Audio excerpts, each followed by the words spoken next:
Is there any research to that effect that people who are aware, let's say, for example, that advertising is going to have an emotional effect on them?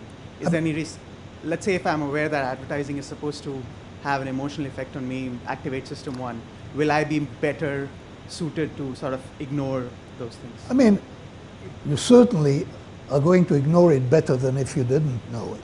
But whether you're capable of ignoring it altogether, that I'm much more skeptical about. I mean, the real thing is not to expose yourself to it. Because once you're exposed to it, it's going to affect you. And, you know, those effects are the cues in our world that we are not aware, of, can be extremely powerful.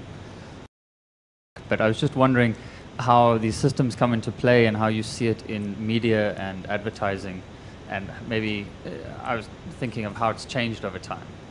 Well, it's very clear that advertising is typically addressed to system 1. I mean, it doesn't convey information for judgments. It moves your emotions and it creates associations. That's what it is intended to do. And, you know, and it's pretty effective. I mean, so a lot of politics is addressed to system 1, a lot of political messaging.